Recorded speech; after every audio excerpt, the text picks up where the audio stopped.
Burke's on his feet. He looks up and gives me a grin and says, "Hey dude, you too must be from Marin." Marin County's A-OK, from Tam to Stinson all the way to MA. Fresh organic veggies in the market every day. The Dennis, Dylan, and W. This is the Run TMC podcast. That is the Run the Marin County podcast, a podcast about basketball in Marin County. I'm Duffy Ballard, and with me is coach, friend, and basketball guy, David Levine. Good morning, Dave. How are you? You really pulled out the thesaurus this morning, Duff, to come up with basketball guy. I was ready for some derivation of nerd, and you always go left when I think you're going to go right, Duff. It was amazing. You know I'm a logophile, Dave. You know what that is, a logophile? It's right there in the Tell script. me more. Tell me more, Duff. Lover of words. I'm a logophile sort of guy. You're welcome. I like it. I have a big announcement this morning. Are you ready? Yes, Dave. This is not in the script, Duff. This is hot coffee. Why I want hot hot coffee? coffee. Why? What? It was a rainy morning. I got up really early for a work call. It was like 5:30 in the morning, and I was like, you know what? I want some hot coffee this morning. So this is round 2 of hot coffee for me. But Do you know what this is, Dave? tell me. Lukewarm coffee, of which I have maybe one sip left. It's going to be time Okay. for a reboot after we record. In fact, might even need to take a little break in the midst of it. It's not going to. It's too much. It's too rainy. It's too cold. You know, this is not the iced coffee time of the year. Got to be honest. So we are on episode 15. We are, Dave. And I think this is my first of the 15 episodes where I have not had iced coffee. So Really? it's a big one. And speaking of 15, Duff, like we did, I think it was our last episode 14, where we were sort of struggling to come up with famous number 14s. I did look. Famous number 15s, Carmelo Anthony. Okay. Nikola Jokic. Both great defenders. And to test our listeners of Warriors lore, Latrell Sprewell. The Choke Master 15. Very Indeed. good. Dave, should we Indeed. do player control since we're on the numbers? Yeah. We had a couple from last episode because we were really struggling with to find the numbers, the number 14 and then also the number 9 came up. So Coach Rick Winter reminding us that Andre Iguodala, number 9. That was a miss on our part. We should have had that one. Should have had that one. And I should also mention that I talked about Alex Hamblett, who had a game-winning shot for us at Archie, and I neglected to mention that he is the number 14 as well. Excellent. Good job, Alex. That would have been good synergy if I had remembered that, but I did not. That's right. That's okay. All right. What's our next item, Duff? Lead the way. Let's see. Well, we did get some game reports from our correspondents. We heard from Johnny Kearns, and he gave us a report with Coach Baker. Terralinda had an overtime win over Marin Academy. Exciting game. I believe it was 88-81. Thank you for that, Johnny. But this week, rather than go over all the games that have occurred, there's been a lot of action. What we're going to do is preview games and tournaments over the holiday break because there are a lot of tournaments coming up. So we're going to do that on the boys and girls side, Dave. But first, we are going to have a player of the week. And Ooh. I know I kept this secret. Player of the week, Dave Levine. Dave Levine, everyone. It's me. It's his birthday. It's you. It's my birthday. Well, I was going to say, I didn't play very well this week. It's for all of your historical contributions to the game of basketball. So Dave Levine, it's his birthday today, and so he's the player of the week. Lifetime Achievement Award. Yeah, I didn't play very well this week. Actually, I didn't even play this week. So I didn't miss any shots. I didn't have any turnovers. But yeah, it's my birthday. I'm getting old. Thank you, Duff. Very kind of you. So I have two questions, Dave. First, how are you going to celebrate your birthday? And second, how are you going to celebrate World Basketball Day? Because as you may know, Dave, tomorrow is World Basketball Day, which is a new thing. David Hollander, who wrote the book, How Basketball Can Save the World, helped get a motion passed at the UN to have World Basketball Day designated for December 21st. And he even has some suggestions that I got via email as to how you can celebrate. But first, let's talk about your birthday and then World Basketball Day. So I'm celebrating my birthday in a great way. I'm coaching my San Domenico girls team in a battle against a very good team, Maria Carrillo, in our San Domenico tournament. And this is a cool day. We'll get to this. I was going to get to this later, Duff, but we can just quickly address it now. The best birthday present for me is that our two transfers, Carly Amborn and Tosha Konchak, are eligible today, December 20th. This is the day when players who transferred schools have sat out the requisite amount of time and can now play. So Carly and Tosha will be in uniform on the court for us today, which I'm very excited about. Great kids who've been practicing really hard for the last 2 months, and now they get to play. So that's how I'm celebrating. Yeah, fantastic. Well, let me give you a few suggestions from Professor Hollander, who is a possible future guest on this podcast, as to how to celebrate World Basketball Day. So, number one, hand somebody a basketball, especially a kid. Could be a basketball of any size. Okay. You could join or host an open basketball run. You could attend a live game, any level, anywhere. You could, number four, watch a basketball on a screen together, friends and family. You could give a Nerf hoop to a college student or even a kid. Nerf hoops are great. Number six, which he calls a bonus, you could hold a basketball and dream of a better world, and then repeat items 1 through 5. Number seven, not listed, you could listen to this podcast on repeat over and over again. Absolutely. That's a good list. Thank you, Duff. And to be clear, December 21st, tomorrow, is World Basketball Day. Yeah. Amen. All right, Dave, let's get on to the holiday schedule. You're going to cover the girls, Yep. And I'll cover the boys. Let's get after it. So, yeah, let's do a run through of the Marin teams and what's upcoming. So this is in no particular order, but Marin Catholic is they're 3-6. They're playing a crazy tough schedule, including they played Midi, which is one of the top 10 teams in the country. So Ashley has them playing a tough schedule. Marin Catholic, as well as a number of Marin girls teams, are playing in the West Coast Jamboree, December 28th to 30th. This is a tournament that's been going on for years. We played in it last year. A great tournament around gyms in Northern California. So they're going to be playing in that. Redwood, 6-4.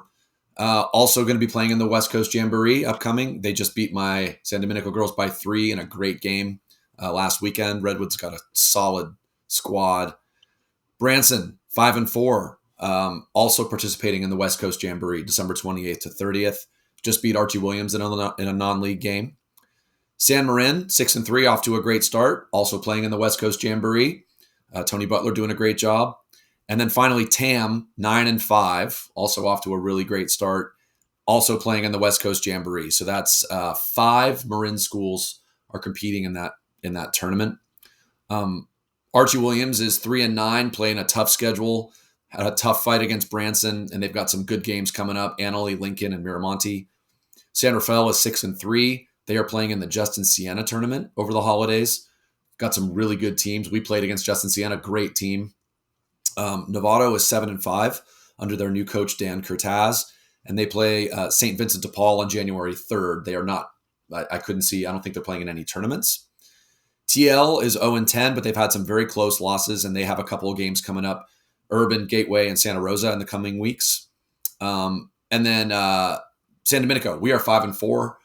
Awesome win against Mount Diablo on Monday, coming off the tough loss versus Redwood. And then, as I mentioned tonight, our transfers are eligible, which is great. And then we are going to San Diego next week to compete in the SoCal Holiday Prep Classic against a bunch of national teams. It's going to be a great test for us. We're playing some really good teams, including Long Beach Poly, who's very, very good.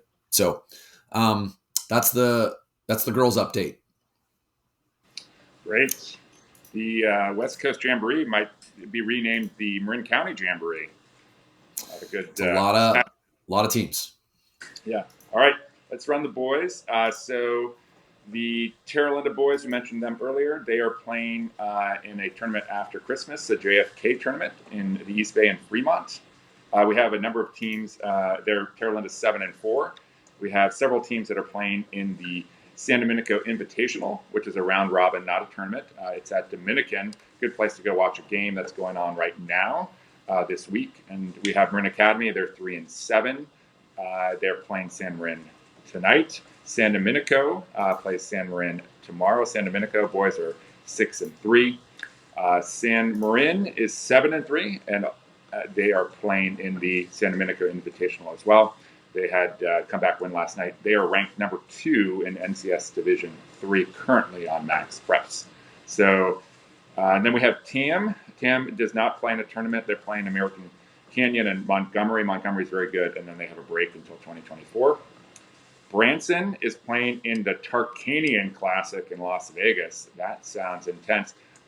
Dave, you know a little bit about this tournament. It sounds like a very competitive tournament with top teams across the country. Branson sitting at 6-1. What have you heard about the Tarkanian tournament? I mean, it's teams from all over, and Branson's playing great. I believe they play Desert Mountain next, and Desert Mountain's the third-ranked team in Arizona. So, national level teams. I mean, I think you can say safely that Branson, obviously one of the best teams in the state, regardless of division, and they are on the list of the best teams in the country. Right. Then we have Redwood. Redwood is 6-3. They had lost 3 in a row to very good teams, and they beat University by 3 last night at home. They are not playing in a tournament over break. They play St. Bernard on the 27th. San Rafael, 3-5. They lost 3 really heartbreaking games in a row. They play this week against California and the Clemens, and then they play in East Bay tournament in the new year. That might be the Fremont tournament, Dave. Novato, 4-7. They played the last 2 nights, and they played Piedmont. Piedmont's excellent on Friday. And then Archie Williams, that's us, 5-4, and Marin Catholic. So Archie Williams, we play Petaluma on Saturday, and then we play in the Don Bambauer tournament, as does Marin Catholic. They play Mills on the 27th in the Bambauer. That's a 16-team tournament. I think our listeners have probably heard about it or played in it or attended it, many of them. It was started in 1996 by a friend of the podcast, Rick Winter, and attracts some really amazing talent from around the state and even out of state, dating back over 20 years now. Some of the Rick sent us the list of some of the players who hold records or have been MVPs in the tournament. There's some big time names. You see Casey Jacobson, Yep. Right, Dave? Played at Stanford. Yep. Dame Lillard, Zach Ertz. Yeah. I never played in the Bambauer. Did you, Dave? No, I never did. And as we talked about with Mike and Ashley Saya, the food in the Nelson room is apparently really good. So I'm looking forward to it. You'll enjoy that. Yeah, we played SI in our first game. They trounced us in our first meeting, so we're looking forward to more competitive showing. And then, as I said, MC starts off with Mills, and MC's getting back their football guys, including Charles Williams, as well as their transfer Joe Hammond. So they're probably going to take it up a notch, I would predict, from their current record. Beautiful. Duff, I had one addition I wanted to make. I forgot. I didn't mention the Marin Academy girls. They're off to a great start. They're 7-1, and they're also, I believe, going to be participating in the West Coast Jamboree. Kelly Thomas, my friend, their coach, does a great job at Marin Academy. So MA 7-1, off to a good start. Yeah, my niece plays for college prep, Dave, and they played Marin Academy last week, and they did not win. And they said MA girls very good. Yes. I won't be able to score because Eliza might get upset at me. I did see that score. We don't have to talk about it. Okay, let's move on, Duff. What's next? Sponsor time. All right, what time is it, Dave? It's Duffy. It is sponsor time. All right. Karen Hortsmeyer, just like Karen's coached athletes to victory, she's here to coach you to successful real estate sale or purchase. Ready to sell your home or know someone who is? Ready to buy a home or know someone who is? Talk to Karen. She brings the same expertise, strategy, and commitment to every real estate transaction as your trusted real estate advisor. She'll create a winning game plan for purchasing and or selling your home. Call Karen today at 415-794-4311, exclamation point. 415-794-4311, exclamation point. And I'm going to just give a little preview here. Dave, we have something special coming for our listeners in 2024. And it is related to some degree to Karen. More on that in the outro. What a great tease. That's professional podcasting right there. Okay, our next sponsor, NBBA, North Bay Basketball Academy, provides quality instruction in all aspects of basketball with an emphasis on fundamentals and skill development. Head over to www.northbaybasketball.com for more info on upcoming skills camps, training sessions, team opportunities.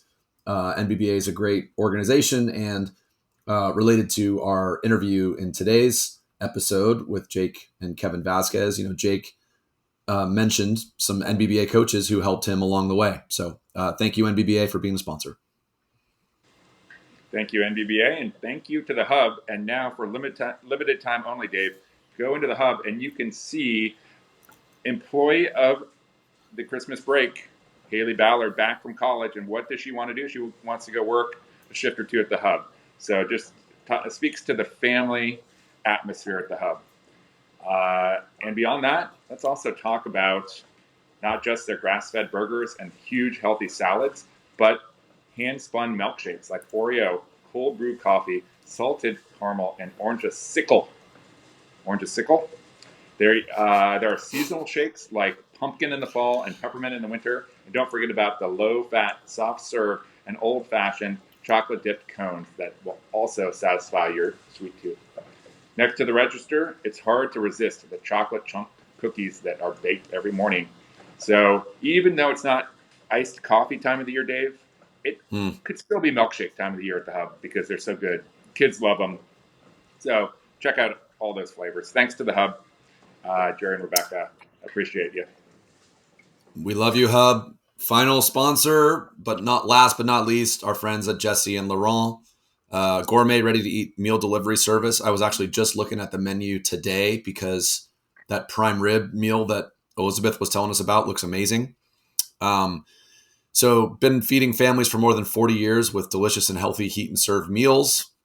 Head over to www.jesseandlaurent, and Jesse is Jessie, and laurent.com for more information. And don't forget our listener code TMC20 for $20 off your first order. Thank you, Jesse and Laurent. We appreciate our sponsors. Thank you. And Dave, what are we going to do next? Glossary. Glossary. Good. All right. Why don't you talk about swings and paint touches? So quick and easy one today, Duff. Swings and paint touches. Swings and paint touches. Quick and easy topic, hard to say. We talk about these a lot. Thought it would make sense to make sure everybody understands what we're talking about. Swings, basically moving the ball, reversing the ball from one side of the floor to the other, from left to right or right to left. Why does this matter? Coaches love swings or ball reversals because it makes defenses shift and work harder. So a great habit is when the ball is passed from the wing back to the top of the key, a lot of kids want to pass it right back where they got it from or stay to their right hand, but an instinct of catching from one side of the floor and instantly looking to the other side of the floor to swing it, or even a ball fake, causes defenses to shift. Swings are signs of good basketball possessions. It's a pendulum, Dave. You ever see a kid in a swing go up and come down and go back up the same side? No, you don't. They always go up the other side, right? That's exactly right. It's just math. So related to that, paint touches. Paint touches basically means when the ball enters the paint in a possession. Does not necessarily mean that the player in the paint has to shoot it or score from the paint, but if we get the ball into the paint and then back out, that's the sign of a good possession because, again, you're making defenses shift, collapse, close out. So swings and paint touches. I kind of want to have like a T-shirt that says that on it, because those are the hallmarks of good basketball possessions. Swings and paint touches 2024. There you go. Yeah, I track paint touches most games. One of my assistant coach duties is the paint touch field goal percentage versus the non-paint touch field goal percentage. And you would be shocked what the disparity and the difference is. We will typically shoot about 55 to 60% if we have a paint touch, and closer to 15 to 20% without it. And it actually has helped the guys buy in to getting paint touches. And so I think we've gotten better over the course of, since the summer in getting paint touches before we get shots. The numbers do help make the case. Those are great stats. And you hear about that a lot, right? The analytics show that paint touches really do improve possessions. So that's great. Okay. What's your stuff? I'm going to do one motion shot versus two motion shot because it came up in our interview. And it is something that a shooter should think about their own form, and especially someone who is developing their shot, maybe going through a growth spurt and try and figure out what works for them. There's no right answer to this, Dave, but the one motion shot is a shot that does not really have a transition in it, whereas a two motion shot is one that does. So, for example, a two motion shot would be a player going up, using their legs to jump, and then when they're getting to the top of their jump, then they're using their arm strength and the release to shoot the ball. So that's two motion. The one motion, and most of Curry's shots are one motion. It starts at the toes and the ankles, and it goes all the way through, and there's no break at all. And it's the shot tends to be, it can be from a little bit lower down, but doesn't have to be, depending on the strength of the player and the overall sort of alacrity of the shooting motion. So that kind of explains why Steph Curry can shoot from so deep and have it look so natural. It's a one motion shot coming from his legs. All he has to do is load a little bit more on the floor if he's shooting from deeper. That's all he has to do. It's the same shot. He's just loading a little bit more into his legs as he goes up. Well, that's great. And I'm glad you did that one, because it did come up in the interview, which I thought was a fascinating discussion about Jake's progression.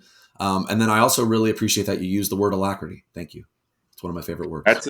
That's a Larry Fulton word. Remember that? Totally. Yeah. Totally. Awesome. Okay. Well, Duff, why don't we get on to the interview? That sounds swell. Go ahead, Dave. Yeah. I'll just do a quick, because I did a very exhaustive background during the interview, but our guests are Jake and Kevin Vasquez. Jake is a star player for Redwood, senior guard, really, really good player, one of the best in the county. And his dad, Kevin, is an assistant coach at Redwood. And he has his own great history of playing basketball and coaching. So I thought this was a really fun discussion. Two great guys. And I think for basketball nerds around, they will love this one. Yep. Listen and nerd out for World Basketball Day. And Dave's birthday, too. And my birthday, player of the week. Okay, let's get to Kevin and Jake, and we'll catch up after, Duff. Sounds good. Cool. All right, guys. Good to see you. You too. Good to see you. Thank you for being here. We're very excited to have Jake Vasquez and his dad, Kevin Vasquez. We're going to talk Redwood hoops today. It's going to be a fun deep dive on the Giants. So, guys, I'll give you your intros. Kevin, let's start with you. Kevin grew up in San Mateo, was the pride of Aragon High School. He told me that his high school team, Duff, averaged 93 points a game. Run and gun, Loyola Marymount style. We were talking about Loyola Marymount style with Rick Winter. Lightly recruited out of high school, but UC Davis found you, right? They knew of me when I knocked on the door from seeing me somewhere. Okay. Yeah. I'm shocked that you weren't recruited, because watching you play, I was really undersized, though. I grew up a couple inches in college. When I showed up at Davis first day we took physicals, I was 5'11 and a half. Oh, wow. 149 pounds. So that's what... Sopping wet. Exactly. Okay. So played JV your freshman year at Davis, and then redshirted, and then you played varsity your last 3 years. Your team won the league. You made the NCAA tournament. You were all league as a senior, and you left Davis as the all-time leader in three-pointers, right? True. Later to be broken, sadly. Later to be broke, but we don't want to tell anybody that. But when you left, that was when the three-pointer was a normal, it was we weren't taking 25 threes a game. For sure. Absolutely. Things have definitely changed. Yeah. So we'll come back to this, but you played for Bob Williams at UC Davis.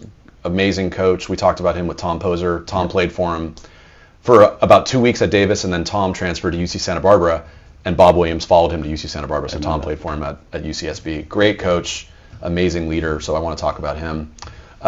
You thought about playing overseas or tried to? Went overseas with a friend, with a guy looking for places for me to play, and I was going to be there when he got me a tryout, but 6'1" guards were not needed. I hear you. They got plenty of those guys over there.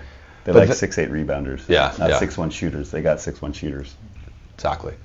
So then you spent many years playing really high-level club basketball for Olympic Club, right? In the city, traveling around, playing. And, I mean, I've seen those games, a lot of Division I players playing in those leagues, right? And some Santa Clara, ex-pros. Stanford, USF, really, really fun, high level. Awesome, amazing. Kevin is a fantastic player. We've played against each other in adult leagues. He plays like a coach on the floor, but then he also has amazing skill. And speaking of coaches, he's an amazing coach. So he's been kind of a fixture on the CYO sidelines for many years. Kevin has 5 kids. Coached a lot of them in CYO. Coached you, right, Jake? Yep. Mm-hmm. I believe you battled with Tom Poser for several CYO championships. What's your career championship record against Tom Poser? Championship record? Yes. 0-0. Championship record. We never saw each other in championship. Oh. Let me think about You this. were too busy winning them. No, not necessarily. Let me think. So we went against each other. His kid is his sophomore year kid, Charlie. Yeah. I have twin boys in that year. Yeah. And did we even play each other in my St. Pat's team was okay in that age group. His was good, but don't tell this to Tom, and I'm sure he's not going to listen to this game. I'm going to listen to this podcast. Yeah. But we played them first game, CYO year, 8th grade year, and he had a pretty stacked team, and they were ready to roll. We beat them, and we shouldn't really have beat them. And because we beat them, that was the difference that we got into the playoffs, and I don't think they made the playoffs. That's right. I think that's what happened. And I do recall a text message around that time, and I think it said something to the effect of, Kevin got me. That's kind of what happened. It was. I think we play that game 20 times. They probably win 19. Yeah. And then in later years, Tom's motion offense for CYO teams, you're aware of this, the name of his motion offense I know it. is Vasquez. I know it. And I told Tom after, you don't call it Vasquez when you're playing against me because we all know what you're going to do. Yeah. But Exactly. He did. It was pretty standard. Exactly. One more little inside baseball thing. We talked to Owen and Russ from Archie Williams, and Owen was talking about his CYO team. Jake, sorry to bring this up, but his squad beat your squad in the finals, right? In 7th grade. They did, yeah. It was pretty, let's say, what's the word for it? Political. There was a couple foul calls. I'm still mad at him today. Controversial, Okay. that's what All right, we'll have to go to the tape. Let's go there. All right, anyway, so close loop on Kevin. Kevin is a very key part of an amazing coaching staff for the Redwood varsity boys team. He's the assistant coach under Jay DeMaestri, who's done just an amazing job of building up that program. And Kevin and Jeff Martin, I mean, 2 phenomenal assistant coaches. So you watch the Redwood team play, and we're going to talk a lot about Redwood. It's no surprise to me why you guys are so good. You have amazing talent, and then you just have this coaching staff of 3 phenomenal coaches. So love having Kevin on. Kevin and I see each other at the gym a lot at Bay Club. We're both on the elliptical on our iPads watching nerdy basketball drills. So we're nerds together. Jake is sitting next to Kevin. Yes, Duffy. That was a 5-minute intro, just so you know, Dave. Yeah. All right, keep it up. You're doing great. Yeah, I'm on brand for me, Duffy. If listeners, by the way, Duffy has his own microphone. Yeah, so. It's pretty exciting. Okay, Part of the big boy club. Jake, 4-year varsity hoops for Redwood, but your freshman year was COVID. Yep. So it's kind of a weird year, but 3-year varsity starter, MCAL champion your sophomore year, first team all MCAL last year, one of the best players in the league, one of my favorite players to watch. Has played AAU. We're going to talk about this. Played Jalen Green Elite AAU this last summer. Has also played for Lake Show, a great AAU program. But despite Jake's amazing prowess as a basketball player, he has signed to play lacrosse next year at Notre Dame. Division I lacrosse. So he's been a 4-year varsity starter for Redwood lacrosse, first team MCAL sophomore and junior year. And Notre Dame, they won the title last year, right? Yep. So that's not bad. So we're really excited to have both of you guys. And let's get right into Redwood hoops. So Redwood's a really fun team to watch. I mean, I would say you guys have a satisfying style of hoops to watch. You share the ball, you play with pace, you're really fundamentally sound. Just a phenomenal team. So let's start with you, Kevin. Why don't you talk about the team this year? What are your thoughts about style of play, mindset, philosophy, all that stuff? Yeah. I think we're slated to have a good year. We got more depth than we typically have. And in terms of style of play, I think what I really love about this group in particular and how the program's developed is we almost think we can play any way we need to versus our competition. We're playing against a fast athletic team, we'll slow it down. We're playing against a team that isn't as athletic, we can speed it up. Right. And we have the pieces to be able to do that. And so I think that gives us an advantage in most games because we are comfortable playing multiple different ways. And as we all know, high school hoops is all about an advantage. If you can get one, take it. And so that's the kind of the way we're looking at the season, Yeah. And I think we've got, we've played 3 games so far, and multiple guys have contributed in multiple different ways in every single game. So it's going to be, I told Jay last night, this may be his most difficult year coaching because you don't just have 6 guys and you're just going to eventually rely on those 6 to get it done. Somebody, now you got 10, 11, 12 guys who can get it done, and you're going to have to kind of be the pocket, Chess master? Puppet master. Right. Puppet master. You're going to have to maybe this guy's hot tonight, maybe this guy, we need a rebounder, whatever it may be. So we do have a lot of pieces, we can play different styles, and it's fun to be a part of. So your schedule, I mean, you did this last year too. You guys play a really tough preseason schedule. I mean, you're playing in high-level tournaments against really, really good teams, state-level teams. I assume that's by design. You want to get ready for the postseason. I mean, talk about your schedule this year and who's interesting. For sure, and I'd say this. I'd say the biggest, most important change in the program since I've been a part of it for 3 years is that we have, whether it be from the season to the spring and summer to the next season, the spring and summer, we're continually trying to put our teams in really, really tough situations, playing really, really hard competition because now, 2-3 years later, you have a culture where you're not scared to play big games.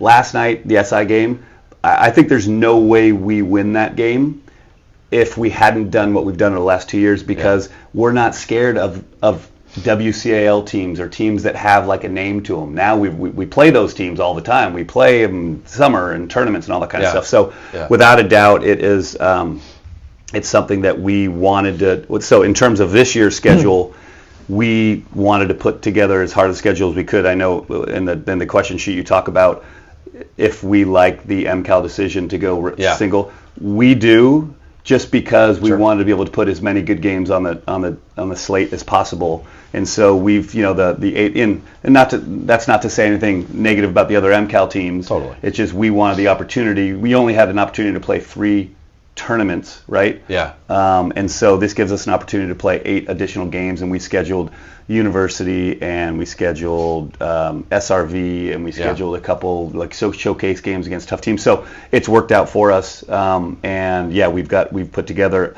I can't imagine there's ever been a more difficult preseason schedule that Redwood's had. Yeah, that's awesome, and you see the same thing with Branson, right? Exactly. And we're in Catholic girls on the girls' side, right? Kind of taking advantage of those open slots on the schedule to play some really, really tough teams. Right.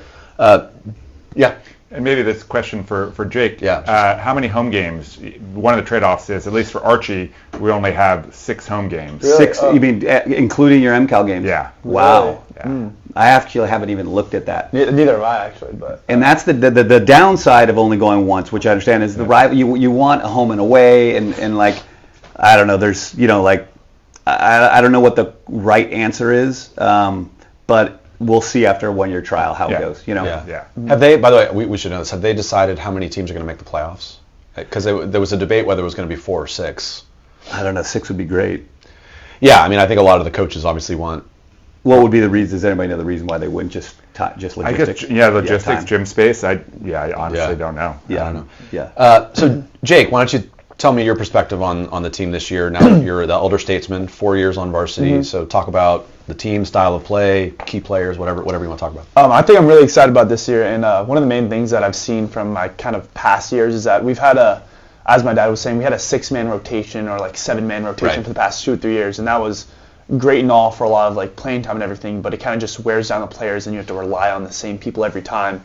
And I think when we have, and I think I said it to my dad last night or 2 nights ago, is that we just have so many players that can just go off at any time. It could be Brennan on one point, it could be Gil, it could be BJ, it could be all these guys that could just go off, and that's what I just think it's really awesome. We're just really versatile. And one of the main things that I like about this team and how like we play is that we're a really versatile team, and I'll be saying at every quarter like how like what reads we can make now, like on a dribble drop, what should we do now on defense, like what should we switch, and like all these things that we can kind of just I just really like the versatility that we can kind of bring. So that's awesome. Mm-hmm. So yeah, go ahead, Duff. And Jake, you guys as players have that conversation with the coaching staff, with Jay? Always, yeah. I'm always talking during halftime about what we can change, like how we can, because I know after the game my dad do film and we like see like, oh, we should have done this in the game. So I'm trying to like see those things that we can make those reads, or like the stuff after the game that I know I'm going to say. Like I'm trying to get that at halftime so we can like better ourselves during the game. Yeah. How did that develop over your time at Redwood? Like how, because obviously you didn't come in as a freshman able to do that, but you know, is that just looking at film together and just kind of evolving the level, the depth of the conversation over 4 years? I think one of the main things is probably doing film with my dad. That's one of the main reasons why I'm getting a lot better throughout the years. Like my IQ is doing film with my dad after school, or sometimes I'll be at school and he'll send me like a big text message of like 20 different bullet points of like look at these different timestamp points with a little like comment like you should have hedged out here, you should have something little that I can just like over the past 3 years I'm like picking up now and like talking to my players about and everything. That just slowly it helps the team out a lot. At 6.5 minutes, you should have cleaned your room. Yeah, exactly. So you guys, we're going to come back to Jake, the way you play, because I have in my notes that you play like a coach's son, and that's a massive compliment coming from a coach. So I'm interested in your offense, the Redwood offense, because I think you guys run a really great brand of offense. I mean, I think you call it flow, right? Where it's not exactly 5 out, right? But it's a lot of motion, ball swinging, getting paint touches. Talk about the development of your guy. I mean, I don't want you to give away any trade secrets, but just in general, I love watching the way you guys move the ball. Yeah, I think that has taken a few years to get to this point.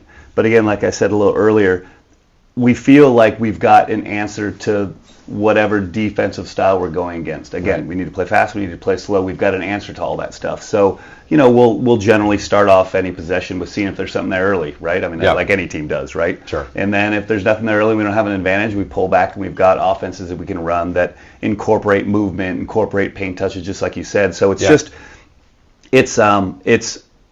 I think it's a good feeling from a coaching staff to know that you have something in your pocket you can do for whatever in any possession is presented to you, right? And that's an advantage, right? The way I look at offense is once you lose your advantage, it's hard to get it back. The initial advantage is a defense is moving, right? And so like if you can catch one of their 5 players sleeping and you made 3 passes and they had to run, well that you still have the advantage. Exactly. But once they're back and they're all lined up, you don't have an advantage. When you don't have an advantage, you can go to plan B, right? And plan B is some form of set that can maybe get you a quick hit or whatever it may be. That doesn't happen, you still got some time, and so that's the way I look at offense. Yeah. So I guess question for both of you guys, when you're in practice and you're drilling offense, do you do a lot of 5-on-0 stuff, or as Tyler would call it, on air, or do you guys generally practice your offense with live defense?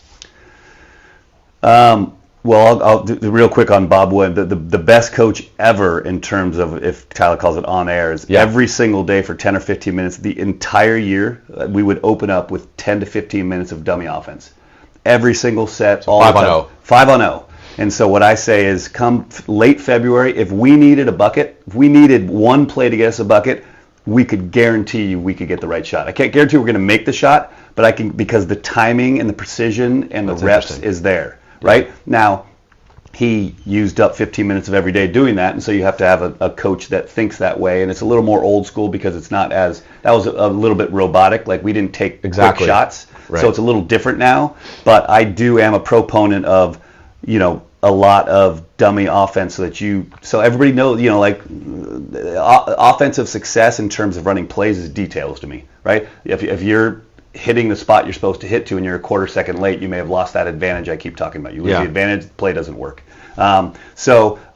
We do both. We do dummy and we play against each other. The problem with playing against each other is the other team knows the play, and so they cheek it, and they so it's it is difficult from that standpoint. Right.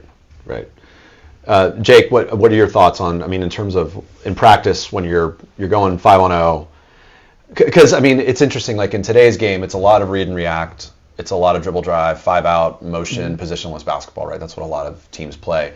So practices, I'd say today, in general, to make a generalization, there's less of the 5-on-0 because it's all about read and react, right? Whereas you guys, and that's what kind of why I wanted to bring it up, like you guys, you run these beautiful sets. You're not robots, but you have these great sets and frameworks.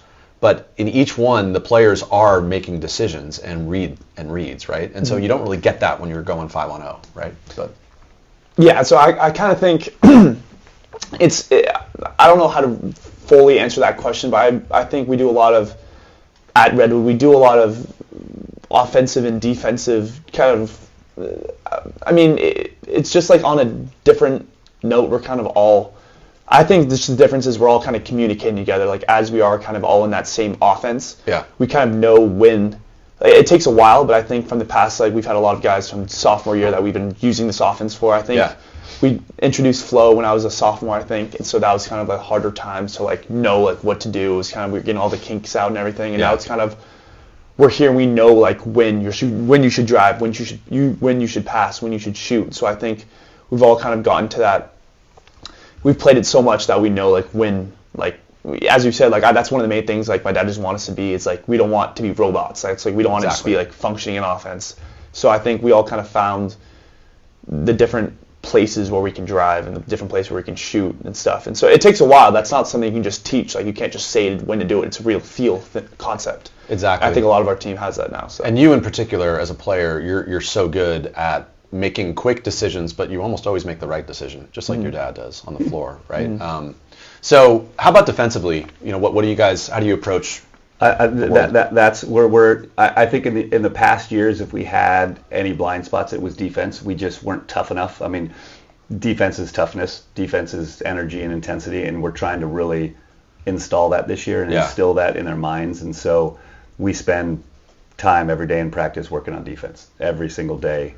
Shell, different, you start with a shell, but then you add a different thing that we want to work on. And so defense, it's cliche, all champions starts with defense, without a doubt, but it's true. You can't win without defense. That needs to be predictable. It needs to be something you can do every single possession. You can't guarantee the 3-point shot's going to go in, even if you've got an open shot and you got a 50% 3-point shooter, but you can guarantee your defense can be good, I think. You can guarantee that. And so that's a heavy emphasis for us this year.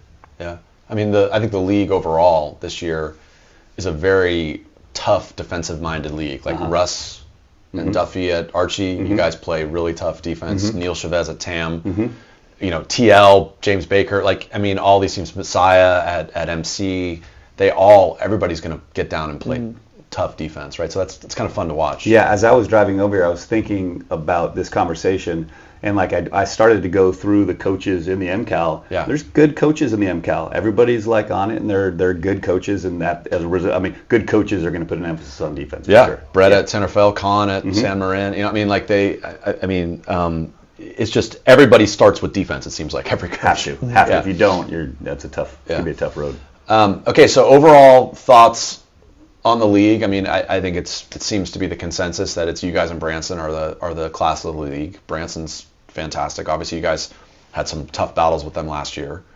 What are your thoughts on the overall league this year? Again, you only have 8 league games, right? That's it. I think it's a really competitive league this year, and I'm really excited. I think it's just no games are really going to be easy. Every game's going to be really fun, and I think everyone on our team knows it too. And especially that we only have one game, average one game per team. It's just going to make it more like this could be the last time I'll ever play this team. So we gotta play. And the thing is that all these teams are really great. So it's just gonna be a really fun game. So, Awesome.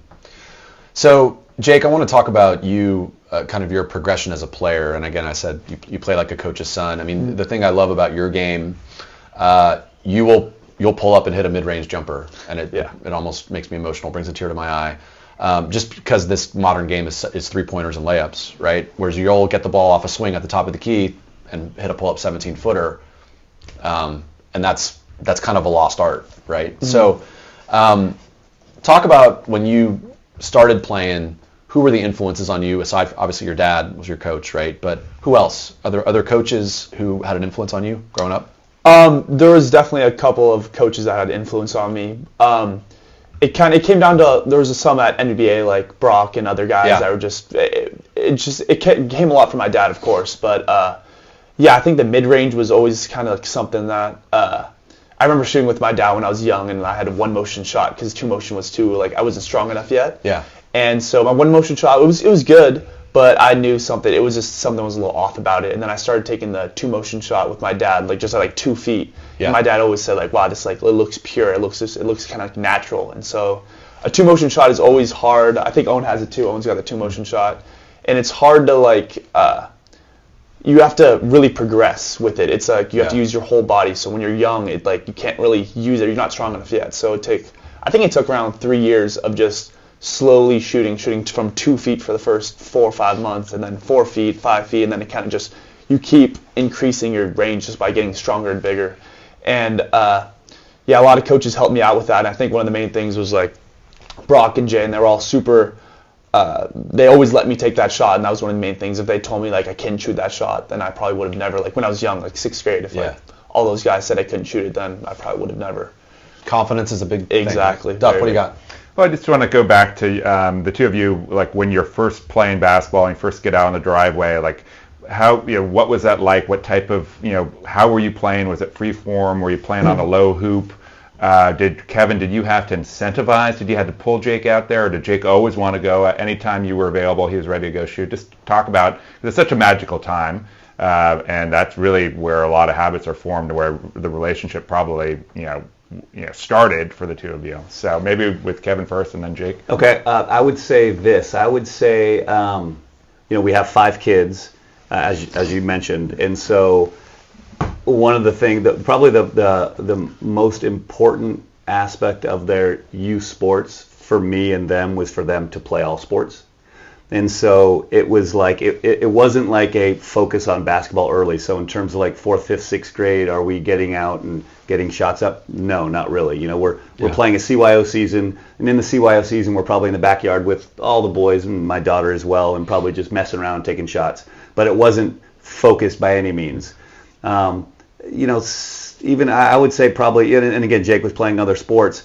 I would say for Jake in particular, basketball got more focused during COVID because we didn't have anything else to do. Yeah. And so that's when he kind of got a little more serious about basketball.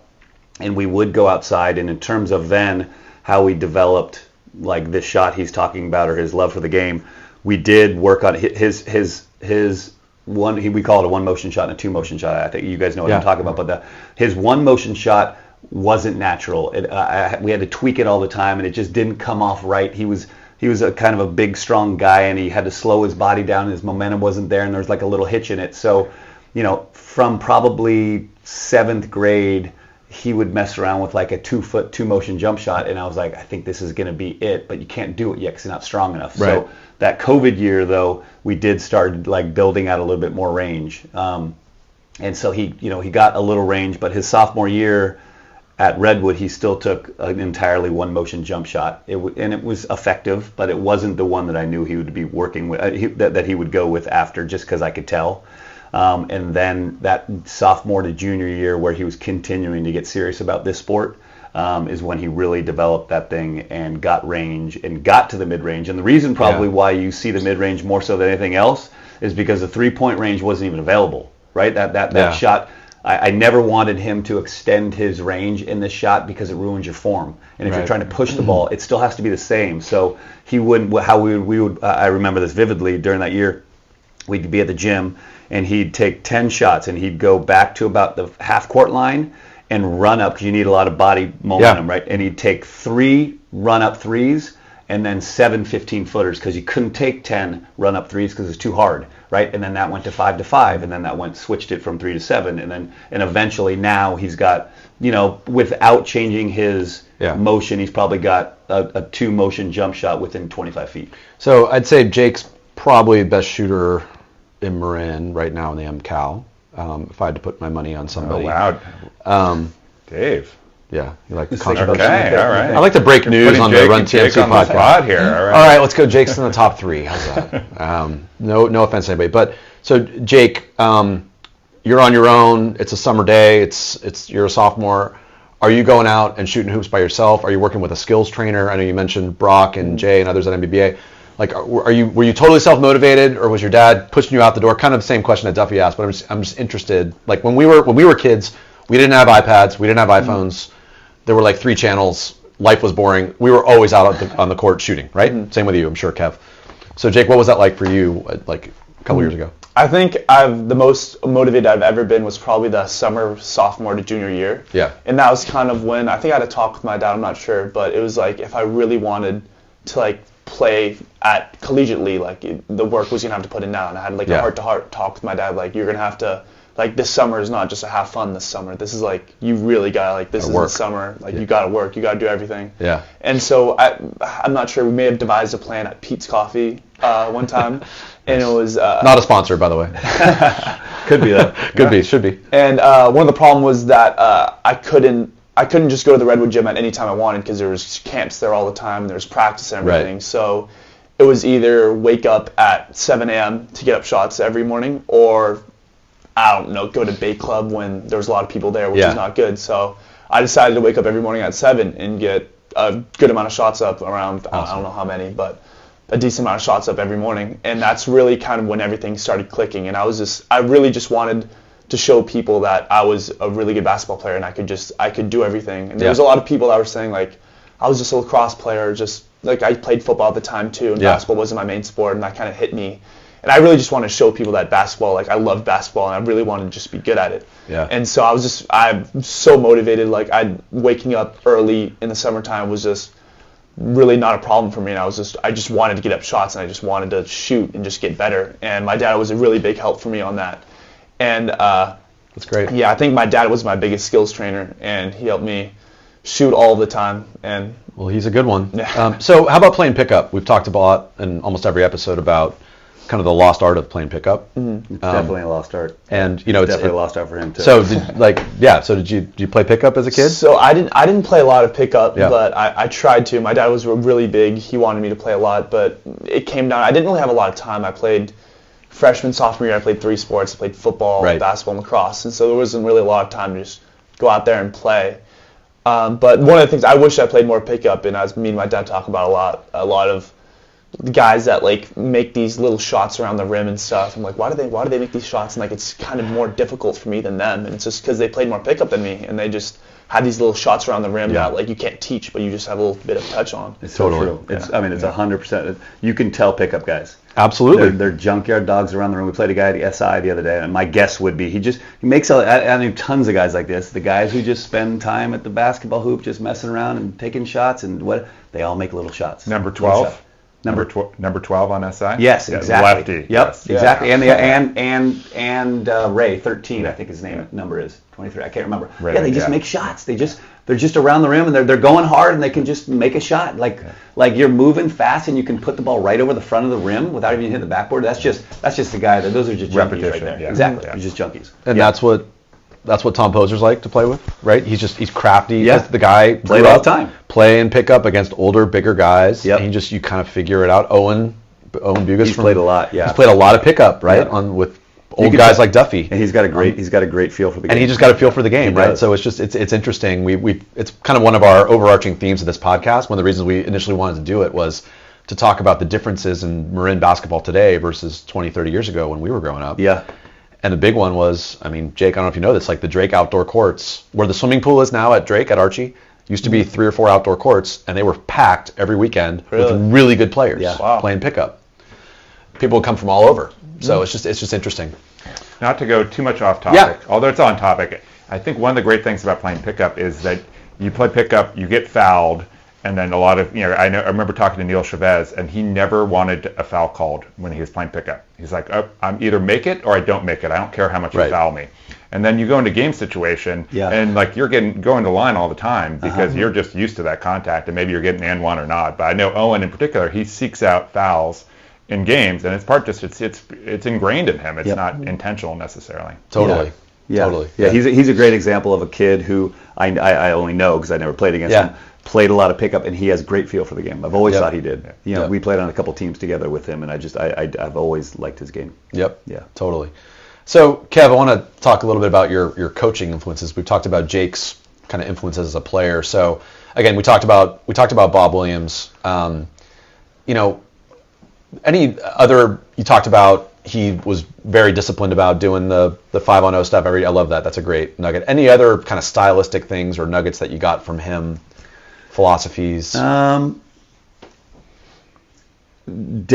the structure. I mean, he was his practices and his games and his style of play was everything was you practice it and you do it. I actually think, like you've probably seen me play now, and I can take quick shots and fast break. I didn't take any of those in college. In fact, I remember we were playing, let me think about this when it was. Gosh, it may very well have been when we were coming from behind in like our first NCAA tournament game, and we were down by like, it was late in the season, and we had to get a quick shot, and so I had to hit like a quick fast break three, and it was literally probably the first fast break three, which would be probably my best shot ever that I took in college. Because you just didn't do that. You did have a way to play fast. He had he had his early offense, but it wasn't for the two to jack up a three from 22 feet when he gets the first pass. It was to stretch the floor, get the safety defender to come out to then hit the rim runner, or to then swing it and then you have an up screen, whatever it may be. It was just to spread the floor. But I would say he was what I take things from all the coaches I coach from, as well as seeing things on the internet. As you know, I'm a junkie. I go out and watch all these different coaches in high school right now, and I take a bunch of stuff.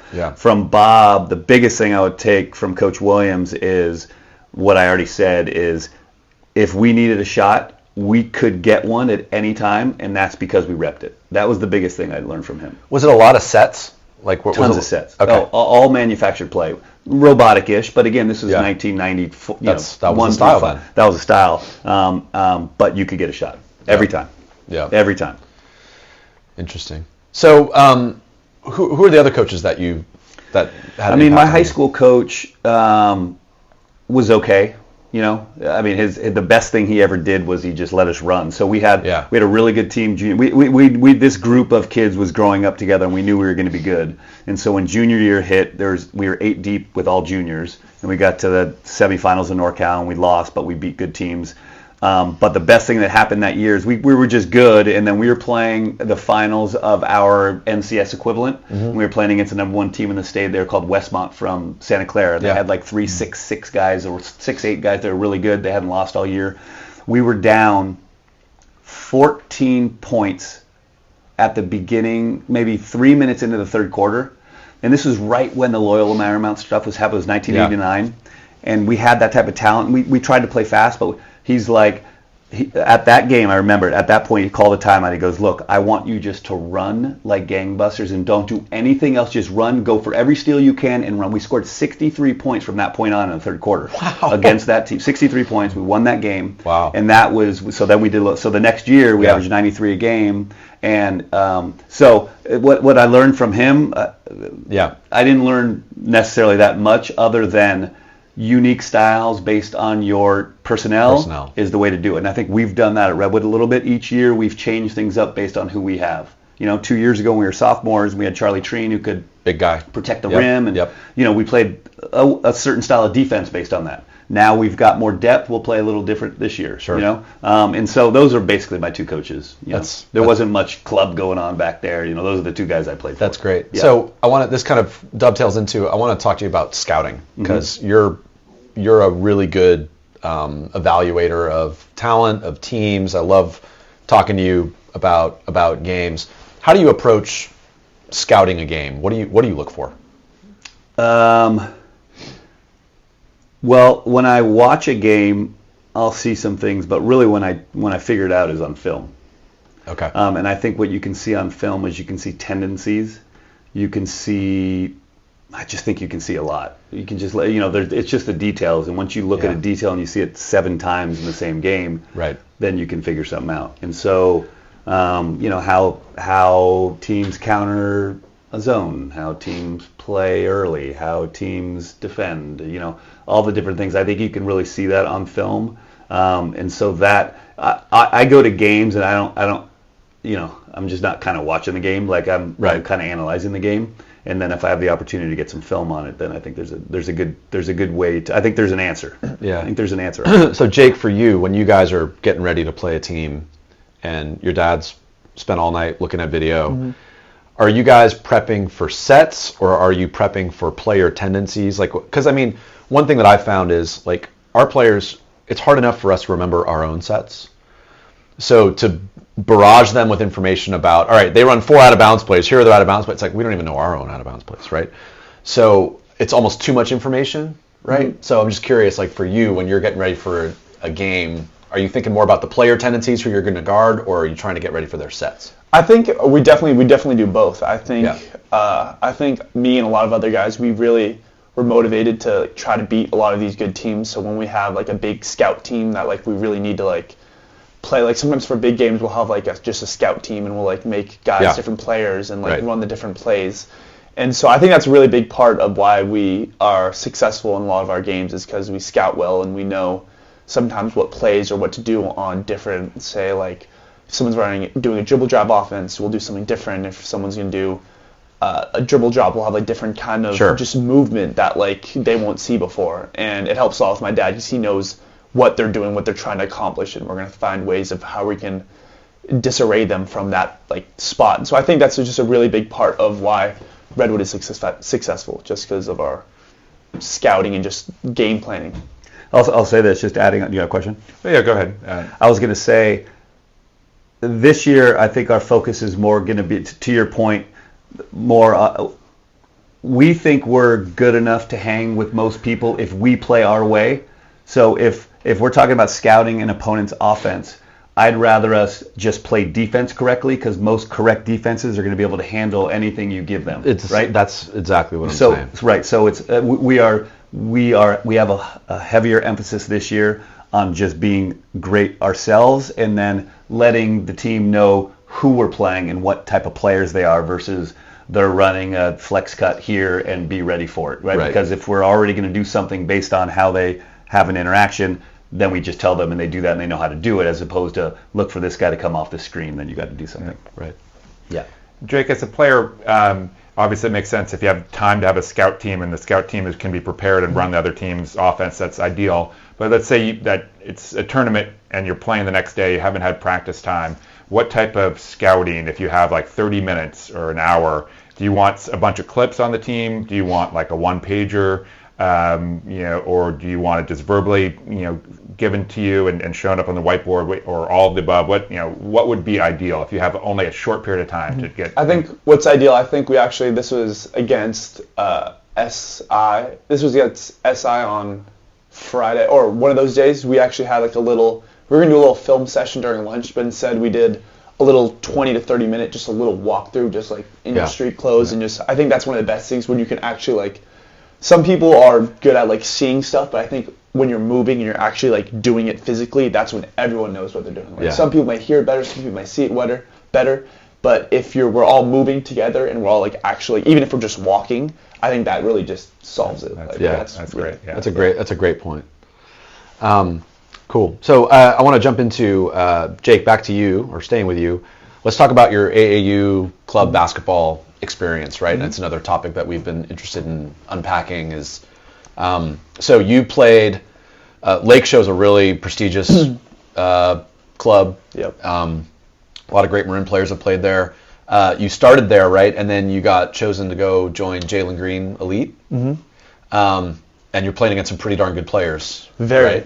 Very So good. talk about that experience. What was that like for you? I think one of the number one thing that was, I just never know guys could be so big and so athletic at the same time. That was just... You're talking about me? Well, I know. I'm imposing. He gets that a lot. Yeah.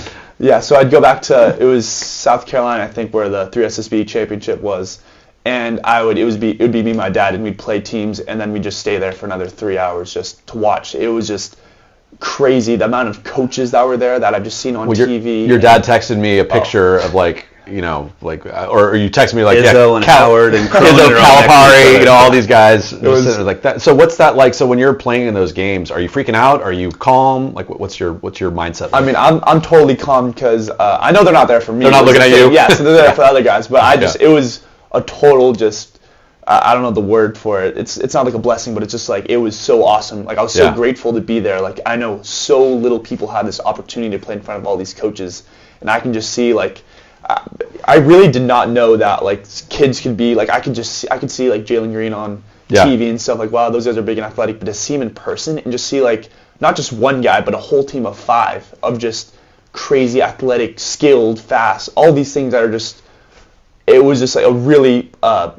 engaging, like super, I just learned so much from these experiences, just of this is like the sport, this is like how big it gets, and it was just it was really awesome. And there was definitely some downsides. It was a very stressful time for a lot of kids, and like a lot of kids are trying to get offers and they're not, like this is their route and they need to get these offers. So it was like, it was definitely a lot of fun. Some of the kids were really stressed out, and they like, I was stressed out too, but it was really like hot time if you can think about that. Totally get it. So in terms of style of play, I assume, we spent all this time talking about your Redwood flow offense, sharing the ball. I assume in AAU, you give the ball up, you're probably not seeing it again? Oh, no. It's total ISO 1v1, one-on-one. It's really just, that's what it is. There's really no offense. It's just a on-ball screen, maybe one-on-one. So you're a coach's son. You've got this ingrained in you, the right way to play. So now you're playing in a tournament. Mm-hmm. What do you do?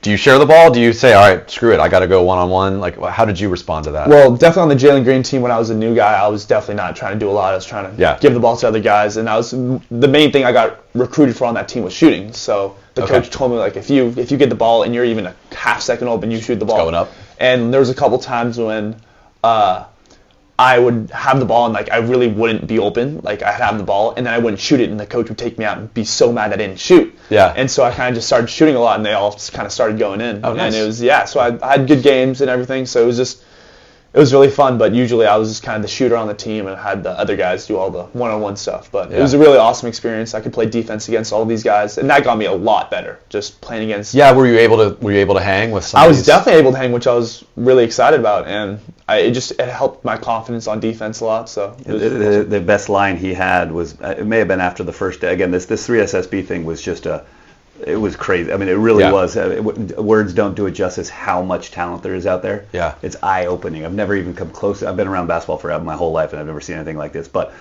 after the first couple games, he's like, I'm not sure if I should be depressed or proud, but I can hang with these guys, but I'll never be these guys. You know, like I feel good that I'm here and I'm productive and I can defend and I can be in these games and I can play with these guys, but I'm never going to be these guys. It was such high the speed, athleticism, size, strength, and skill was unparalleled. It really was. It's amazing how eye-opening all of these players were. And I'll be watching a game, and again, like you said, I watch games a lot. Yeah.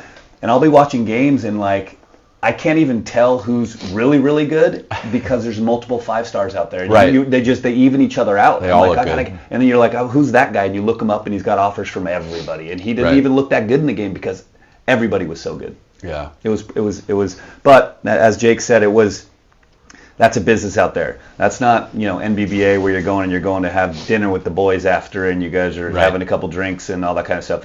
You're trying to get a scholarship. Yeah. You got a game a day, and you're preparing for it, and your parents are heavily invested. It's definitely a different feel. Absolutely. Speaking of scholarships, so you're going to Notre Dame to play lacrosse. What is your lacrosse coach going to say when you say you're walking on for the basketball team? Yeah. I actually already asked that question. Not asked that question, but he was kind of talked about it. He does not really like that because basketball goes right until lacrosse season, so it's very small chance that actually happens. Yeah. But there was one guy on my team who's playing football and lacrosse, because football and lacrosse, like, those are like perfectly like aligned. Yeah. So Well, Notre Dame, do they even have a football team at Notre Dame? yeah, I don't think so. Just kidding. Yeah, so he's not completely ruling it out. All right. Yeah. Listeners, Notre Dame, the most legendary football program ever. Okay, that's a great segue, Duffy, into Jake. I want to talk about your recruiting journey. Now, obviously, this is a basketball podcast. Mm-hmm. If we expand into lacrosse, we will have you back for our lacrosse podcast. But right now, it's a basketball podcast. So you were evaluating a couple different paths, right? You were looking at potentially playing basketball in college. Definitely. So talk about your mindset as you approached that. What were you thinking? Like, what was interesting to you? What kind of coaching styles did you want to play for? Like, talk about that. I think one of the main things, it was kind of like me and my dad, we do checklists kind of for just like things that like I really want and stuff. And one of the main things that like I was looking for in a college was academics was kind of the main thing. I wasn't going to go to like just some place that I thought wasn't good enough academic. I'm a very academic guy, and I like to be academic and everything. So I think academics was one of the big things. So the Ivies were something that I really kind of like wanted. And then also D3s that were super academic as well. And so those are the things I kind of strive for. And so those were, it takes a while for like everything to kind of process, let's say, but it was just kind of a different, I don't even know how to explain it, but I had a lot of the D3s, and then the Ivies were wanting kind of more, but everything was kind of just, it was like I was kind of like balancing both like the lacrosse and basketball aspects, and it was kind of I didn't get far enough into the process yet to like. So yeah. Well, when Notre Dame, I mean that's a pretty tough thing to pass up, right? I mean, you get a chance to play for the defending national champions, Division I. I mean, that's amazing. Very happy for you, proud of you. That's incredible. So being a multi-sport athlete is hard, right? I mean, and you're a really high level multi-sport athlete. So talk about how did lacrosse help your basketball? How did basketball help your lacrosse? That's one of the main things I tell people of how lacrosse and basketball are super connected, and they help in just both ways. And I think one of the main things that basketball helps me in lacrosse is that basketball, like as a point guard, you see everything, and you're like taught to see everything and diagnose plays, diagnose defenses. And I think in lacrosse that helps my IQ in just seeing what kind of defensive little things like on defense, like you're supposed to force people left, force people right, and if I'm attacking some guy in lacrosse on defense and they're kind of shaded one way, I know that if I like juke one way and go the other, they're gonna have to like move their whole feet the other side. So like that's the way you want to go. Yeah. And so there's a lot of different things that like basketball. I think one of the main things that basketball helps is just the IQ part, and just like I know my lacrosse coach says it a lot of times, but when I like have like a nice pass or something that like is like an IQ thing, it's like, oh, he's a point guard in basketball, like that's where he gets it from. Right. And so seeing the floor. Yeah, and then from lacrosse to basketball, lacrosse is a very physical kind of sport, and then I use that in basketball too. I maybe use it a little too much sometimes, but it's really physical. So when I like to post up, I try to get. My dad's been telling me like can't be too physical sometimes down there because then the ref's gonna call and blah blah blah. Right. But I think that's one of the main things that lacrosse gives back to basketball is that physicality aspect. Awesome.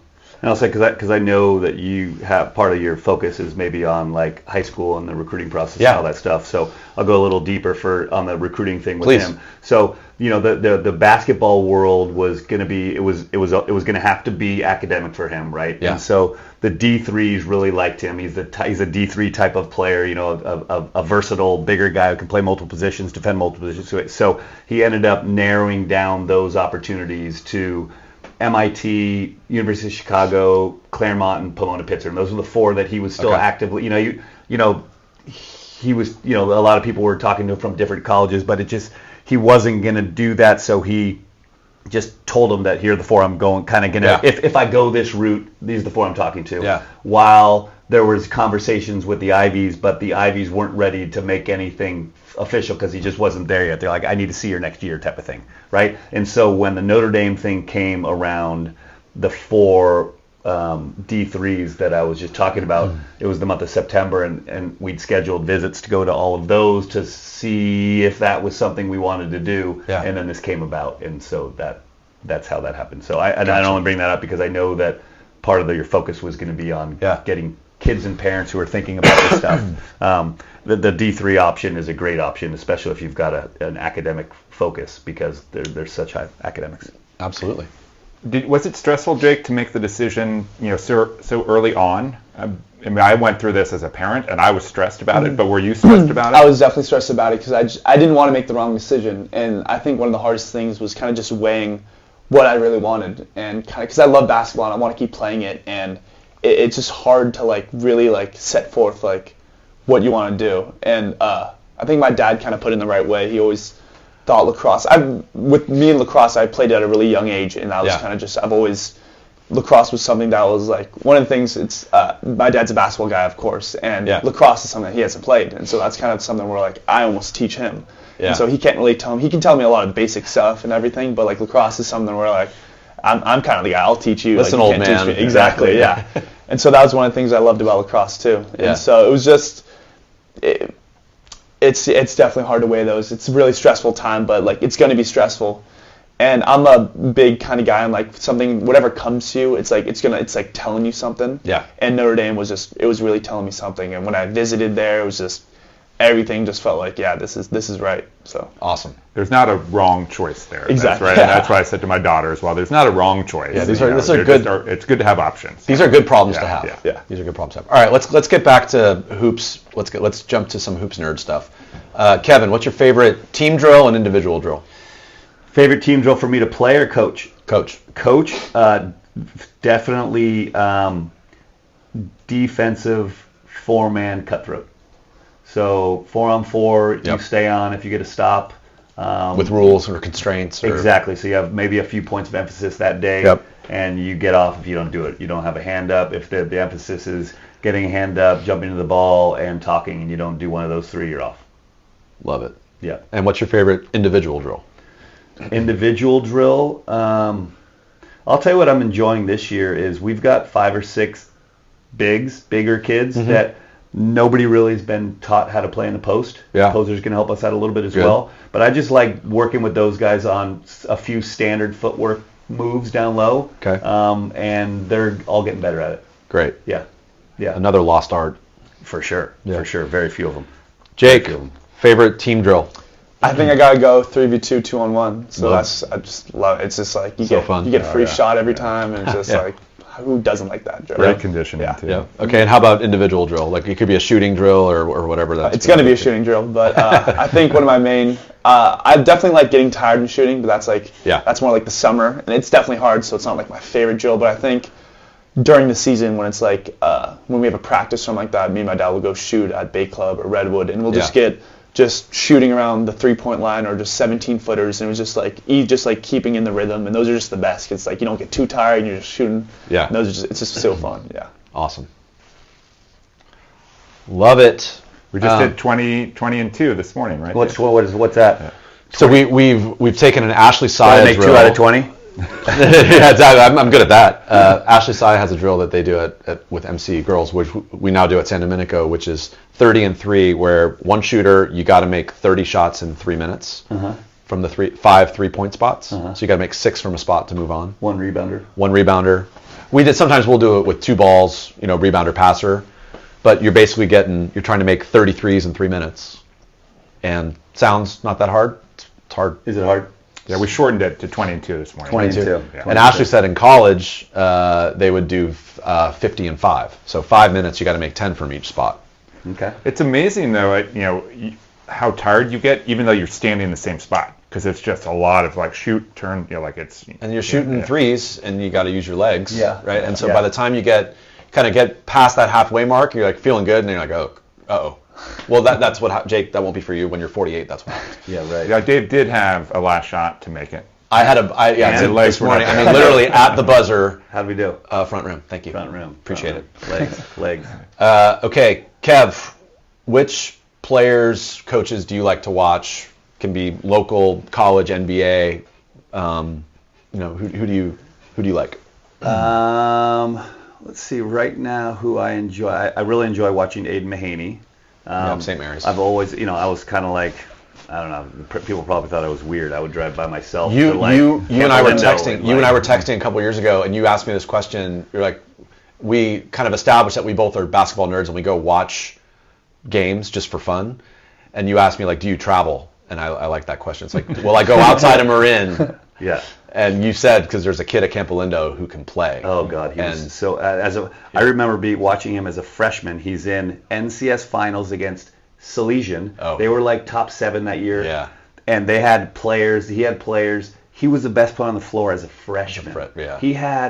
I like talk about baseball like a 5-tool guy. He could do everything, and he still can. But he could defend, he could shoot, he could drive, he could handle the ball. He was really good, and so I've always enjoyed. He's doing really well there. I'm not exactly sure why they're losing. Yeah. I'm not sure if it's because of him and he's the lead. I'm not sure, but they're losing for the first time in a long time, which is crazy. I love watching him. Who do I like watching? I've always, let me think. How about coaches? Yeah, let me think.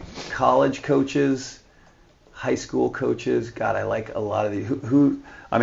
I think Randy Basolo from University does a great job. I think Jason Greenfield at SI does a great job with their teams. Yeah. Did you see this? You guys beat University. Did you see who they beat last night? No. You did? Reardon? They beat Reardon by 10. No offense. Lose to Archie, beat Reardon. Yeah. So that's as wild as it gets for me in high school sports. That's pretty crazy. Now again, this Reardon team has 7 Division I players on it. I feel for that coach. I hear he's a good coach, but I don't think he's going to be. It's too challenging of a situation to try to get anything done. Yeah. Let me think. Is there anybody else? I think the MCAL coaches do a really good job. I think your I don't know, Russ. I don't. Is his name Russ? Russ. Yeah. Russ. I think he's done a good job. I don't. You guys are really organized. I think Coach Saya always does a good job. You always think, he doesn't have that great much talent, and he's always there. They're always in games. I thought Stevie did a great job. Agreed. I thought he did a great job. He and I don't know the new coach. I'm sure he'll do a great job as well. Yeah. But I thought what Stevie's strength is that he got these guys in spots and let them go. You know? So. Yeah, he didn't overcoach. Yeah. Right, which sometimes there's a tendency to do that. Yeah. Yeah. Jake, how about you? Any players you like to watch? NBA guys, college, high school? One of the main guys my dad really wanted me to watch, and I watched a bit, was and wanted me to get my game after was Luka Doncic, and kind of like the big guard play, kind of like. He'd always send me clips of just. But a better defender. Well, right, exactly. I was going to say, how about just a defender? Don't get Fulton started. He's like, he will not guard anybody. Yeah. We're talking offense. Yeah, exactly. Pace, he doesn't play too fast because he probably can't, but nice. Go ahead. And changing direction and speed and all that stuff, because Luka's not the fastest player, but one of the main things I got out of him is just, in both sports too, is changing, even if you're not the fastest guy out there, if you just go slow to fast to slow, it's hard to guard. Totally. Yeah. Totally. Awesome. Great point. Okay, we've reached crunch time, boys. I thought that was crunch time. I'm going to be very disciplined. All right, these are just last couple questions. Wait. There's got to be at least one over 40 question in there, right? I will reserve time for you to ask your over 40 question of Kevin. How many times do we win that league? Yes, that's the question. Oh, I don't know why you wanted to. How many times do you score 50 points in a game in that league, Kevin? Okay, Jake, what's your favorite gym in Marin? Favorite gym in Marin? I think I really like MC's gym. The rims are very, what's the word? Forgiving. Yes. That's been a common answer. Yeah. Very common answer. Mm-hmm. Okay, Kev? They must unscrew those things, by the way. That's not just happening. I don't think. They're. I think Kyle Winters averaged. He would average.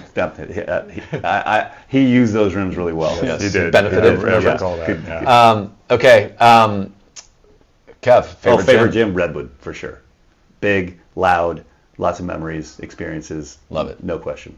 Good answer. Okay, Jake, pull up 3 or a dunk? I think 3's better than 2, so it's got to be a pull up 3. Great answer. It's just math. That's all it is. Just math. Hey, it's just math. Kevin, backdoor layup or mid-range jumper? Backdoor layup, me or my team? Just what's more satisfying? You're making the pass on the backdoor layup. Yeah. Making the pass on the backdoor layup or a mid-range jumper? Yeah. That's a tough question. I love a mid-range. This is almost too tough, but I'm going to go with the backdoor just because it's demoralizing. Because it's so satisfying. Yeah. Okay, Jake, you have 4 siblings. Who wins at horse? Oh, me. Not even a question. Kevin, can you confirm? Siblings or family members? Yeah, is Kevin involved in this? Oh yeah, that's right. How about your dad's in the game and your mom? Well, that gets a little tricky then. We haven't played in a while. But Okay, we're actually in the San Domenico gym. We might need to settle this right now. I'd have to get warmed up. if it's one-on-one, I got a bad calf. Okay, sure you do. It's all those 50-point games that you have. Okay, all league predictions. So let's have 2 surprise picks for all league. Jake, you go first. That's a very, very tough question. Ravelli did score 41 last night. Yeah, Gio Ravelli had 41. Maybe that's not a surprise. I was going to say him because he does pack the stat sheets. But that's a really difficult. I feel like I need to play in the MCALs, again, see. I feel like I know when I play against someone, I'm like, wow, he's a good player. That's kind of when I'll start to know this guy should be on there. Nice. Yeah. But I really actually I don't even know if I can. It's too hard to not even without playing against someone to really know. We will allow it. You can defer. Yeah, we'll I think I'll defer. Yeah. If we come back to this in 2 months where I've played everyone, then I'll totally give you. Well, you know what? We may not air this episode for maybe a few weeks, so maybe we'll just text you beforehand. And then you can give there you go. You can get an update. Yeah. Kevin, toughest player you've ever played against? Toughest player I ever played against was we played Oklahoma State when they were Final Four. Ooh. At Oklahoma State. And they had Randy Rutherford, they had Brooks Thompson, they had Big Country. And so I'd say, actually the funny story, which I'm sure this is, so, I've taken plenty of threes in my day, right? Yeah. Plenty of threes. And when you're open, when you're not open. So we actually got the tip. Miraculously, we got the tip in that game, right? And the ball comes to me quickly, and I'm I just got to take the shot, right? Yeah. Because there was nobody around me. I mean, I was at the 3-point line, and there was some guy 10 feet away from me, and I went up to take the shot, and I actually didn't even let the shot go because he would have taken it with his mouth because he got out there so quick. So I came down the ball and gave it to the ref because it was literally going to go 25 feet in the stands. That's awesome. So that's just again the length of the game. It was crazy. But so I would say that. Those guys. All right. Yeah. Jake, toughest player you've ever played against? I mean, there's definitely a lot of guys on the circuit that you could name, but I think one of the main guys that I really thought was really good, and he kind of beat me at my own game, is really the reason why I really respect this guy. I actually don't even know his name, but we played him in the summer. He's on Modern Day. He's just like me. He's a 6'4", 6'5", big guard who shoots a mid-range, shoots a 3, and posts up too. Yeah. And he took me, and he had a lot of spin moves that was just what I do, and he just got me every time. Wow, it was I learned a lot from him, and he just uses his body and deceptiveness so well, and it was just really awesome to see. Modern Day is one of those programs that they're always good. Always right? good. Out of Orange County, always just good. Amazing across the board, sports, boys, girls, everything. So cool. Okay, Kevin, favorite Marin restaurant? Without a doubt, Fieldworks. Every Sunday night, if you want to see the Vasquez family, that's where we are. That's where you are? That's where most of the Sunday nights. Having a Sunday night dinner. Dad's having a pint. Pizza and a pint and watching some sports. That's where we go. All right. Jake, same question. I really like, my dad introduced it to me. It's a taqueria. It's Picante. Do you guys know where that is? Love it. It's so good. Yes. Some of my brothers actually really don't like it that much anymore, but I love it. I take my guys there all the time. It's just so good. I'm with you. After a tough basketball practice, burritos. Exactly. Amazing. Duffy, do you have anything else? I don't. We'll talk about Kevin's exploits in the over 40 league in the intro or the outro. How about that, Dave? Yeah. I don't know if there's that many. Were there not that many exploits?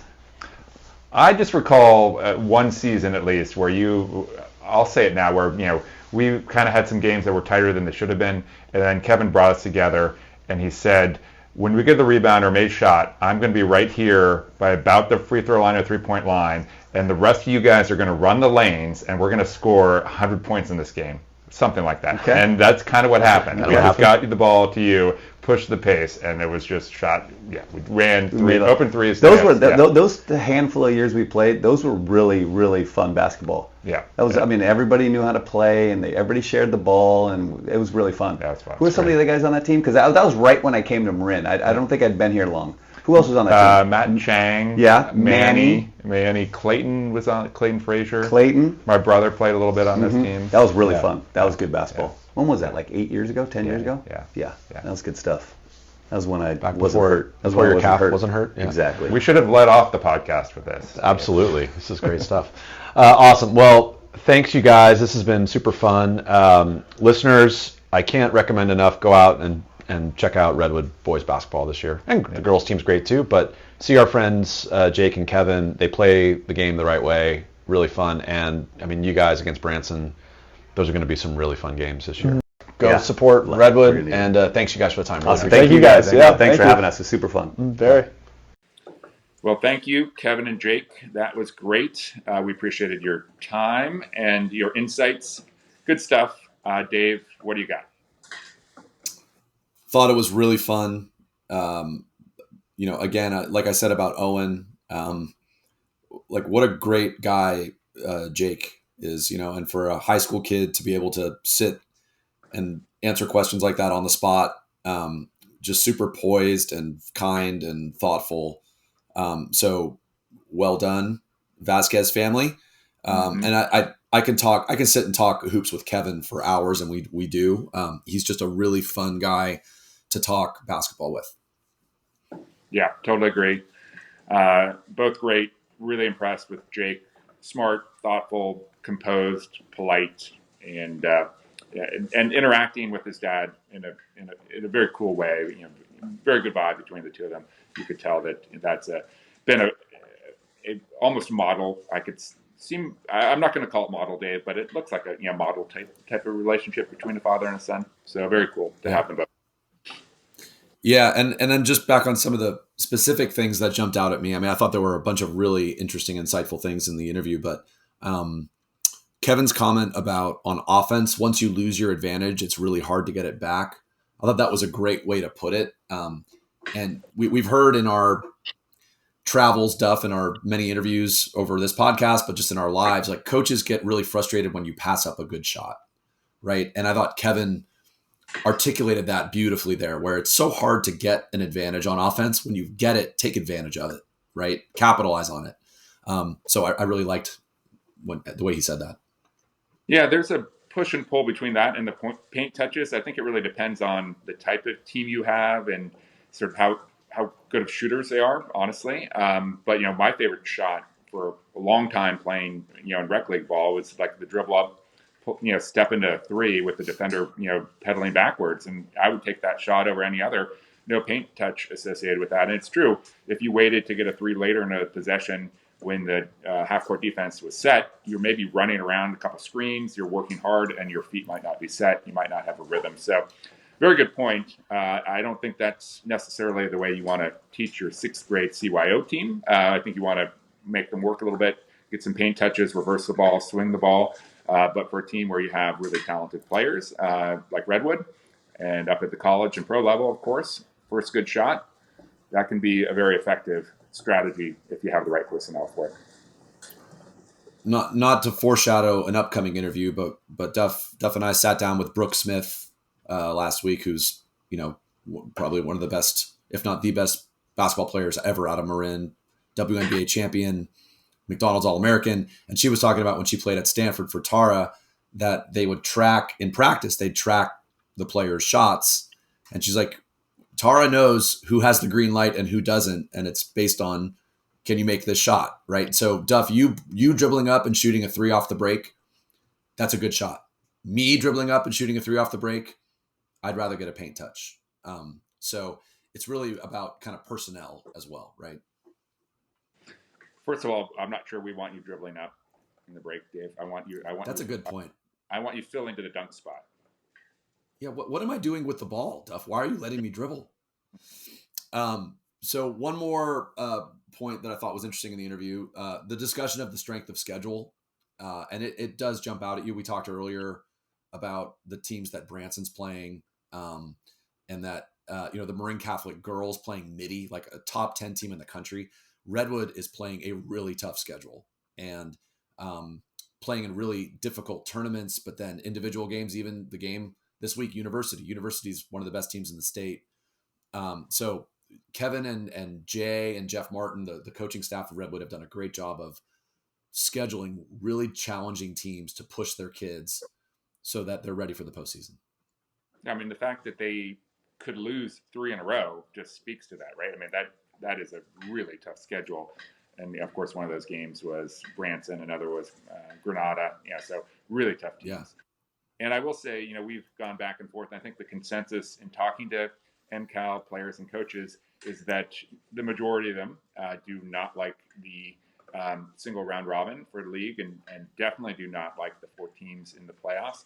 However, if there is an upside to it, I do think in looking at some of these schedules that MCAL teams, other than Redwood and Branson, are playing, they are making the program stronger by playing better competition, playing against better teams in tournaments. I know that's definitely true for our strength of schedule with Archie. So there is an upside to it, and over time, maybe that upside will become even more apparent, and maybe there'll be more, less of a top-heavy, at least on the boys' side, top-heavy component to the MCAL. So we'll see. But it would be great to have more home games, and I think I brought that up with Kevin. It's like, only having 6 home games. It's a shame. That is a shame, and that's such a great gym too. I love the Archie gym. Yeah. And then last thing that I'll comment on the interview, I could say 25 things about it, was I thought Jake's perspective on being a multi-sport athlete was very instructive and interesting, and how his basketball has helped his lacrosse, right? And the guy's a D1 lacrosse player now. He's going to go to Notre Dame, who won the title last year. I mean, not just playing D1 lacrosse, playing for the defending national champions. That's legit.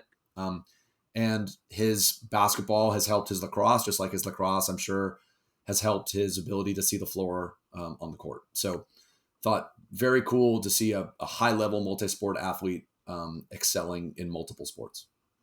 Yes, for sure. There's synergy across sports, and the sport of soccer is great for reading spacing and when to make a run, when to pass the ball back, and that can translate to many other sports, including basketball. I will say that I think Jake might be a bit of an outlier, though, because most players that are maybe primary in another sport that play basketball, you can kind of tell whether it's the flow or the skill or lacking particular skill that other quote unquote basketball players have. Jake does not. That description does not fit him.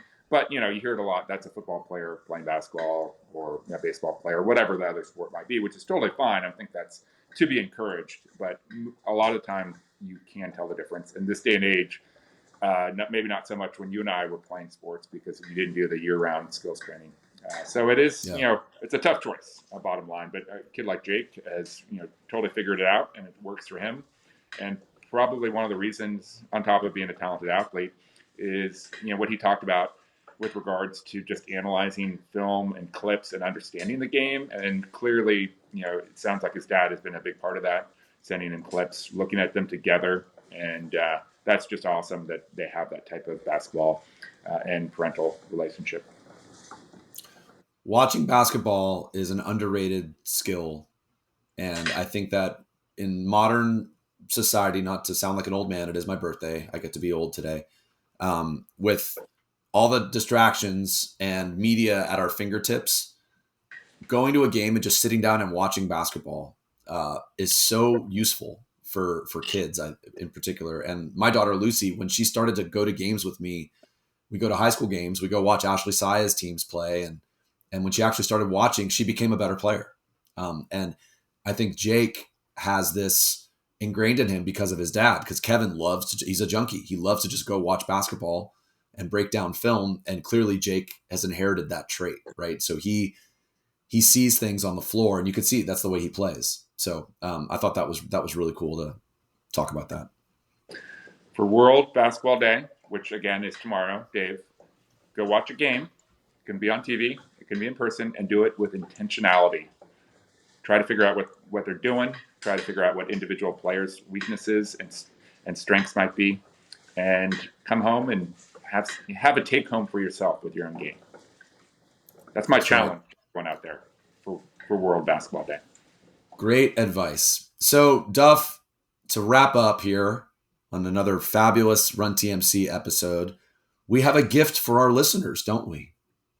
It is going to be a gift. It's going to drop shortly after the Times Square ball drop. So in 2024, first week of the year, we're going to be dropping interviews, a week of interviews day after day. A lot of content coming at you. We're going to drop Karen Horstmeyer.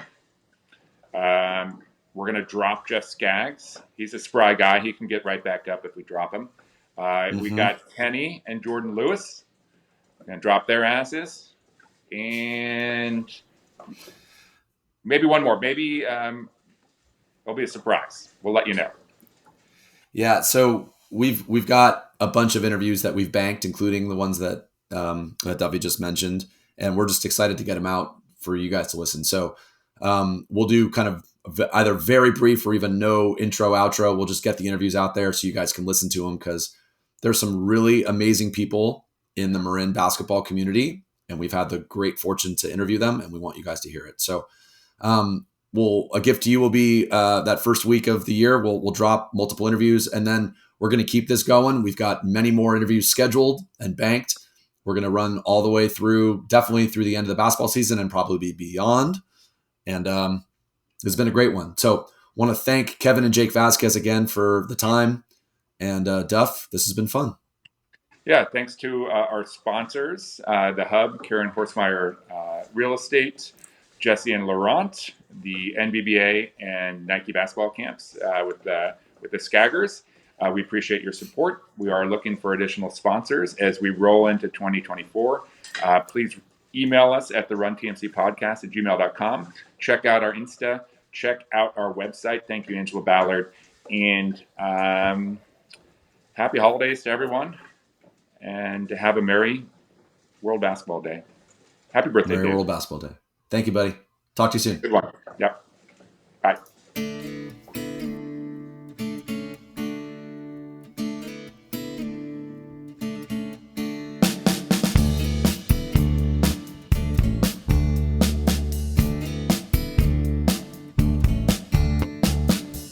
This guy walks into a little saloon and sits down. He draws the eyes of all the locals of this small town. He looks damn normal to me. Bandana on his head, Birks on his feet. He looks up and gives me a grin and says, "Hey dude, you too must be from Marin." Marin County's A-OK, from Tam to Stinson all the way to MA. Fresh organic veggies in the market every day.